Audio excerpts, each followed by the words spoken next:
Hello and welcome back to another episode of Tech Champions. I'm your host, Daniel Beaty, CTO with AuditMax in Jacksonville, Florida. As you know, we take time each week to sit down with thought leaders and industry experts in the field of technology. We learn about their journey and their mission and get their take on the latest trends in the industry. We always have amazing guests on the show. Today is no exception. Joining us from New York City, Manhattan, is Thomas Dewar with Lutheran Social Services of New York. Thomas, welcome to the show. Hi, thank you for having me, Daniel. Oh, you're welcome. Glad you could be on. So you are currently the Senior Technology Executive at Lutheran Social Services of New York, but I know you've held a number of positions across your career. Let's start by just giving you a chance to talk a little bit about your journey and your mission at this point. Sure. I've always been interested in technology. My dad was sort of a tech geek, and so when I was a kid, he gave me a soldering set as a gift. So I've always been interested in technology and electronics and things like that. And so when I got to high school, he used that as an excuse to buy a computer for the house. So we had a computer at a very early time. And when I got to college in the 80s, I thought about being a computer science major, but unfortunately, the computer science major that the school I went to had at the time wasn't really what I was interested in. So I ended up becoming a psychology major, and I ended up, when I graduated, becoming a caseworker for New York, investigating child abuse cases. And I did that, but I had always, as a hobby, had done technology.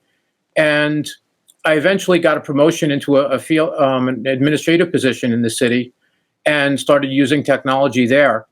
But it wasn't until eventually I got a job working for a company that made electronic health records for psychiatric hospital emergency rooms that I actually had my first real tech job. And I was doing that, and I really enjoyed it a lot. And then the place that I had been working before had called me back and asked me if I could come back and be their CIO and be over QI and IT. So I agreed to do that, and I came back, and I was their CIO for 14 years. And then I had an opportunity. I'd gotten a call from somebody that there was a job opening to help them to implement. They were doing this big EHR implementation, and they were trying to get the entire place to use the same system, which is a challenge always. And they needed somebody to help because they had been trying to do it for a while, and it wasn't working as well as they'd hoped, and they wanted somebody to really manage that process. So they talked to me about the possibility of coming to work for them to do that. And at the same time, I had also had a call from Lutheran Social Services of New York asking me to come and help them with their technology. And so I ended up being in a situation where on a Friday night, I got these two calls, and I ended up having to make a decision between the two jobs, and I ended up taking the one doing the electronic health record. And I did that for a few months, and it turned out that the position wasn't really quite the way we had hoped it would be. We got a lot done, and we made a lot of progress, but I just wasn't necessarily happy with the position. So I ended up calling the person who had contacted me about the position here, and I said, how's it things going? How you doing? And they said, okay. And it turned out that they had hired somebody, but that person didn't work out, so they were looking for somebody again. So I said, would you possibly be interested in giving me a second chance? And they said, yeah. So I ended up leaving the other place and coming here, and that's how I ended up here. Okay, no, that's great. And I always love to hear those stories. And things rarely work out exactly the way we planned, but they always do work out in the end. So that's great. And it's also fun to hear how our parents influence us. So your soldering kit and the computer. I had an uncle that bought our family an Apple IIe that we never could have afforded on our own. That kind of changed my trajectory as well. So I love that. That's a cool story. So Thomas, you've got an amazing, I think, success story at Lutheran Social Services of New York, and that's kind of what I want to focus on for the bulk of our time today. Can you start by just describing some of those early days there at your company, and what were things like when you kind of walked in the door? Sure. So they had warned me ahead of time that one of the reasons they wanted me in the first place was because they, knew that they were in trouble. But I guess I probably didn't understand the scope of it until I actually got here. And when I got here, I realized that, they were really in a bad place. They had 26 locations, and none of them were networked. There were networks at 4 individual sites, but they were separate networks. everybody was using local accounts on their computers, and a lot of times people would they would have administrative access, so they would lock themselves out of the computer, and then nobody would be able to access the computer and get to the files. And wiring was bad. People were complaining to me about the phone system and saying that the phone system needed to be changed. And what I discovered was there'd be 6 5-port switches in between the phone and the internet. And that was really the problem. It really had nothing to do with the phone system at all. And so there was all kinds of problems. It was just really a disaster. And they had 2 people who were basically the 2 technical people that were doing the work. And the average age of computers was about 10 years old. And they spent a lot of their time Frankensteining machines, taking parts from old machines and trying to fix machines with them because they had all these broken machines that were all over the place. And so when I looked at things, I was like, wow, this is rough. This is going to be interesting. Yeah, it sounds like certainly had your work cut out for you. And, you know, I saw an article or blog post that you wrote recently, and there was an interesting phrase in the title that said, burn it all and start over. Can you talk a little bit about that blog post and kind of the idea behind that phrase? Sure. So yeah, so as you can imagine, my first week here was kind of interesting. So I started on a Monday, and the person that was my predecessor stayed on for a few days, stayed on for a month to try and help me, get situated. And so we were having these conversations about things that were going on, and I was learning about the environment, learning what was happening. And so on Thursday of that week, I had my first meeting with my new boss, who was the CFO. He said to me, he said, okay, so how did things look? So what I did was I knew he was going to, ask for an assessment, and that was one of the things he wanted. So I wrote this 2-page paper that I called, my first week assessment at, my initial observations at LSSNY. And basically, when we looked at it, it basically said to rip out everything and replace it is basically what it ended up coming out to. And so we, just, kind of refer to it, lovingly on our own as the burn it all and start over memo, because that was kind of the way it went. The great thing about him, his name is Tamer Soud, and he's a great guy. He's our CFO. And none of what I did would have been possible if it wasn't for working closely with him. He looked at me when he read this, and he said, this is great. He said, this is exactly what I wanted. He said, when can we get started? And I looked at him and I said, get started on what? And he said, all of it. He said, you said we need to do all these things, so let's get started. And I said, well, it's going to be a lot of work to do all this at the same time. And he said, yeah, but, it seems like all this needs to get done, so let's just do it. And here I was thinking, first of all, I was worried that, he was going to be horrified because I was saying all these things needed to be changed. And then I was thinking, well, maybe if they would agree to doing 50% of it, that would be wonderful. But, I certainly wasn't expecting to have 100% of it, be what the CFO wanted me to get done. And then, interestingly, what happened from there was at the same time, my executive director was saying that he wanted to change from the conferencing system they currently had to using Skype instead. And we were currently using Gmail and Google, and we were using the free version, and it wasn't working very well for the organization. And so when he said he wanted to use Skype, I had suggested possibly, maybe we should move to Office 365, and that would be a better solution, and then that would include Skype along with it. And they were using a very expensive video conferencing solution, and I thought that, they could almost pay for nonprofit paid Office 365 licenses for the price of the Office 360, for the price of the video conferencing solution that they currently had. And so I had mentioned that, and I said, we should just look into it. And so on my 1 week time here, we had our first management meeting. And at the management meetings, one of the things they do is they introduce people who are new and, let people know a little bit about them. So the executive director is announcing the people that are new, and he announces my name, and he says, and this is Tom Dewar. He's the guy that's going to bring us to Office 365 really soon.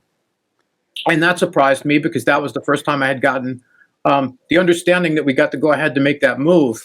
And then I found out that the video conferencing solution they currently had, I had started it in the beginning of November. The contract ended at the end of December. So I needed to somehow or another do something within a month to try and get them to switch that over. Right. Yeah. So Let me ask a question that I bet our audience is asking themselves as they're watching this video. With all those projects, how did you create a priority list and decide which ones to tackle first? It was tricky, and one of the things that made it even trickier was being a nonprofit. Funding is a real big deal. And so one of the things we needed to do is to figure out how to fund it all. And so I had mentioned the management meeting. One of the things that happened after the management meeting was at the very end of the management meeting, the CFO and the executive director pulled me aside and told me that there was going to be an emergency meeting of the leadership team right after that meeting because there was a grant possibility and they wanted us to try and apply for the grant, and that most of the leadership team had wanted to use the grant because it was from the dormitory authority. Normally they would use it for improving physical locations and things like that, but there was an opportunity to use it for technology. And so they wanted me to convince the leadership team to use it for technology instead of improvements of buildings and things. So that was interesting because that was my first leadership team meeting. And so at that meeting, I had to guesstimate that it was going to cost probably about $1 million to do all the renovations that we were going to need. And that, if we could apply for as much money as we could out of this grant, we should. And so that was sort of the beginning of it. And I put together something I called Project Cornerstone, which is sort of a plan for how to, improve the technology here and to rebuild it all. And what I had to do was I had to prioritize it based on funding. So initially we put in for this dormitory authority grant, but it took about 1.5 years for us to actually get the money. So I couldn't do that kind of stuff. So what I ended up doing was we also went for E-rate funding, which is funding from the federal government that's usually given to schools and libraries. And using that funding, I was able to get some networking equipment for the sites that were schools, and I was able to upgrade those first. And so at the same time I was working on that, I was also doing this Office 365 upgrade and move that we had to do because, and that was sort of the first thing we needed to do just because of those Skype licenses. So at the very least, I needed to get that part of it up and running that allowed them to use Skype. And then I was trying to work on doing a whole revision of that at the same time. And then my other priority, which was really the very first thing I was working on, was our help desk system. Our help desk system had been a mess, and we had hundreds of tickets, and nobody knew what was real tickets and what was bad tickets. So one of the things I did was I upgraded our help desk system to a different help desk system that worked a lot better. And I actually, because of the desperation I had with the short staffing and this problem, I got very lucky. That summer, my daughter was looking for some kind of way to do some community service work because she was in high school. And so I actually recruited her and got her to volunteer to work with us for the summer. And so she was my help desk wrangler. And she actually, my daughter Kira, helped me greatly. She went through all those help desk tickets and she got us, we had about 400 help desk tickets open at any point in time. And no matter what we did, we couldn't get past that number because the tickets would come in as we would close them. She managed to get them down to under 100 tickets for the first time while she was there. And I remember I was on the phone with somebody and she reached over and handed me this Post-it note to say that we were at 99 tickets.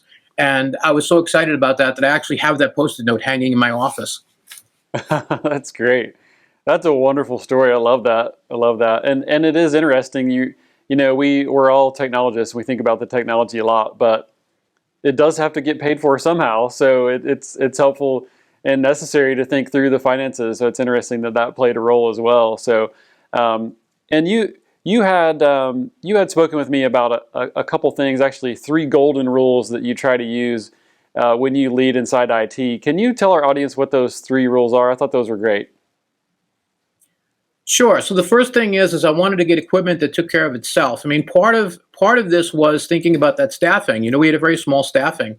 And so one of the things I had said to my boss, the CFO, was I said, there's 2 ways to do IT. I said, you could either have an army or you could have equipment that takes care of itself, and nobody's paying for armies right now.